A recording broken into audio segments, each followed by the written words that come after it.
Chapter 1: The Ancient Spark of Persuasive Power. Cicero, the great Roman orator, lived in an era where a single word could decide a Senate vote or rally a legion. His philosophy of rhetoric was simple yet profound. Persuasion is rooted in honesty, skill, and an understanding of the human soul.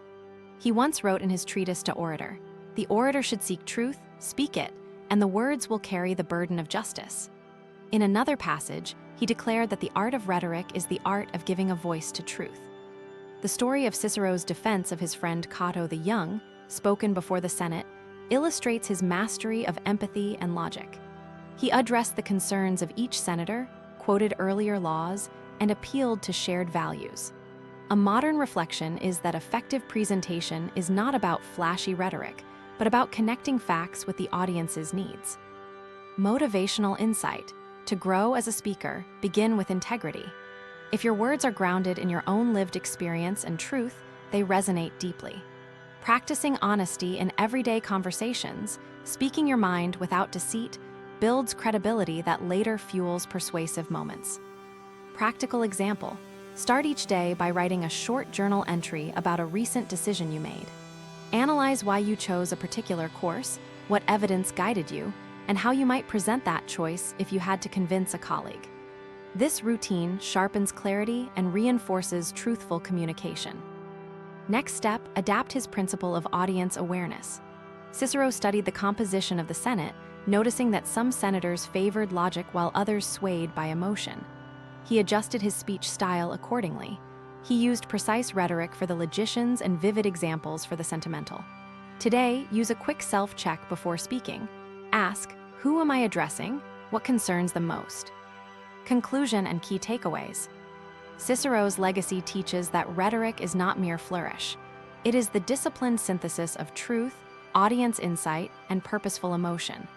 To embody this, commit daily to listening, reflecting, and communicating openly. Like, share, and subscribe follow for more rhetoric. Reflective question: how will you align your next spoken or written communication to these principles of truth and audience awareness? Chapter 2: The 4 Pillars Guiding Eloquent Action.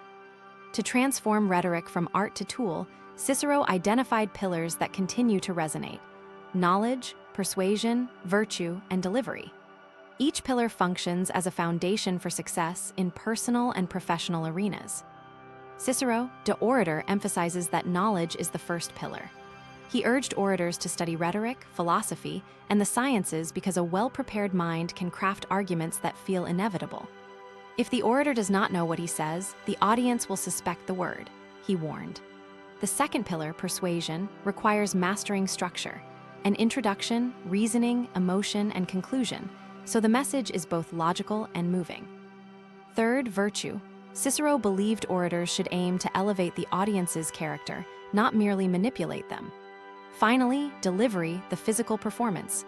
Posture, cadence, and eye contact amplify the content. Motivational insight. Each pillar invites practice. For knowledge, commit to reading a new book or study topic every month.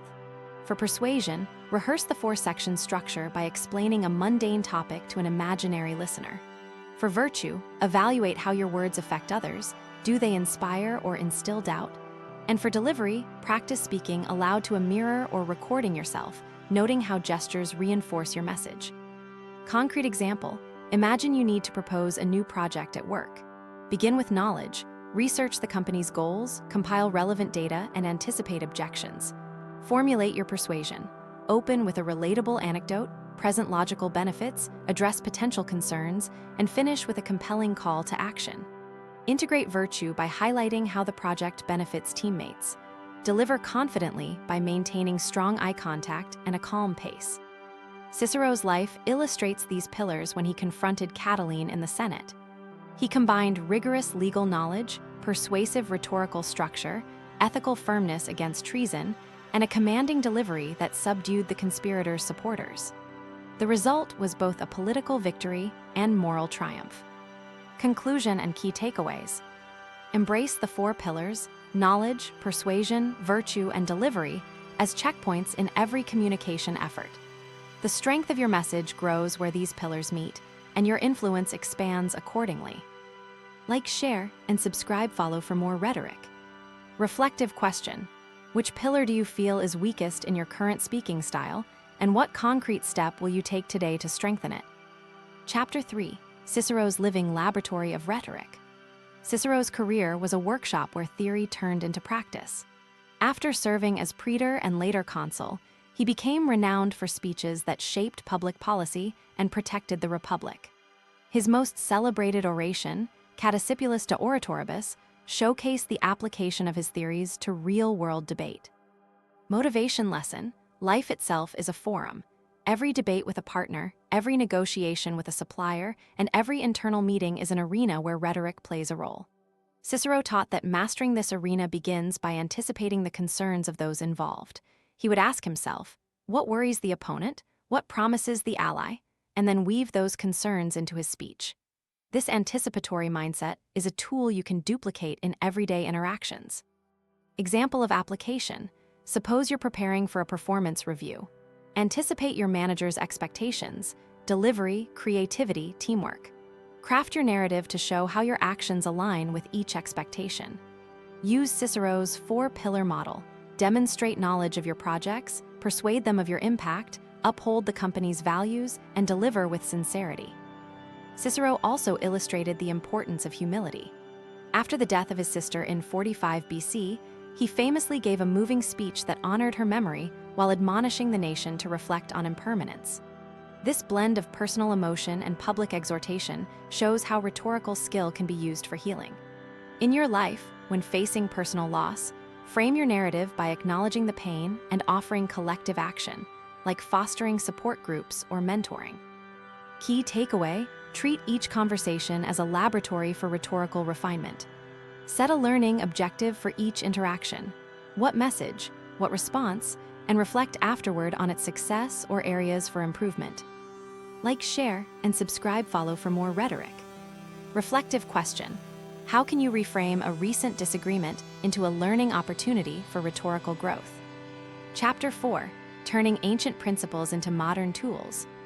Today, we find ourselves surrounded by media, digital communication, and rapid thought. Cicero's concepts adapt seamlessly to these environments when translated into actionable habits.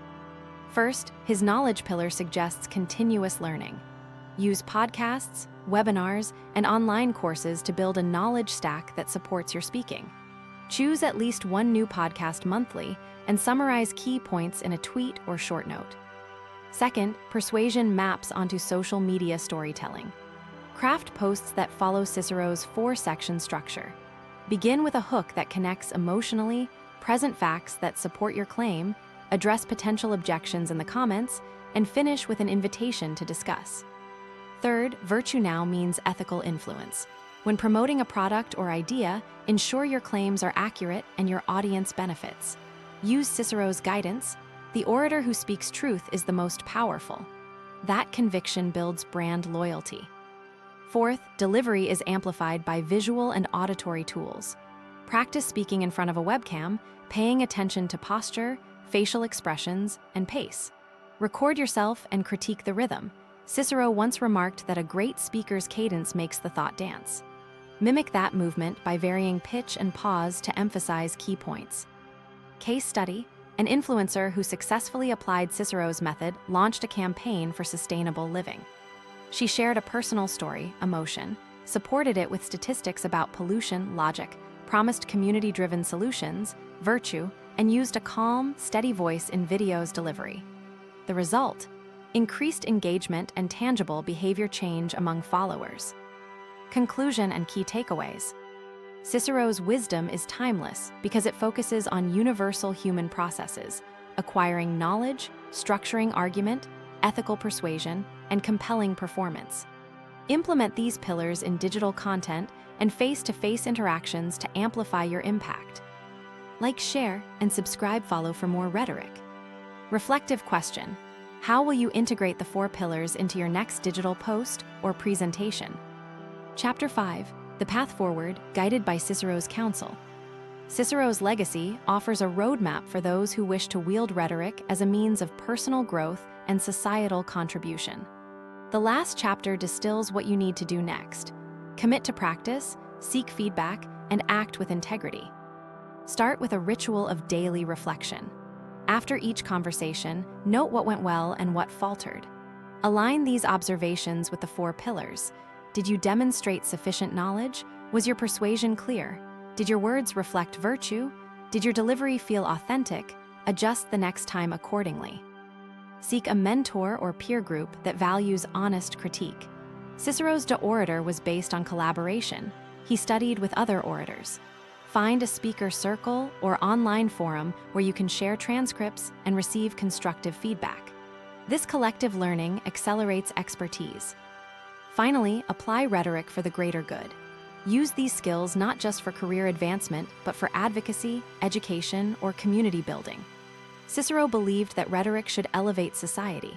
If you help organize a town hall on climate policy, craft arguments that respect the audience's perspective, present data, and inspire action. The success of your speech will be measured not just by applause, but by real change. Key takeaway: rhetoric is both a craft and a responsibility. Develop your skill set deliberately, practice relentlessly, and use your voice wisely to benefit others. Like, share, and subscribe follow for more rhetoric. Reflective question: what is the first step you will take today to align your speaking habit with Cicero's principles of truth, audience, emotion, knowledge, and ethics? The journey of mastering rhetoric is ongoing. Cicero's wisdom remains a beacon in the noisy modern world, teaching us that the power of words lies in their honesty, relevance, and purpose. Embrace his principles, practice them, and step into the arena of communication with confidence and conviction.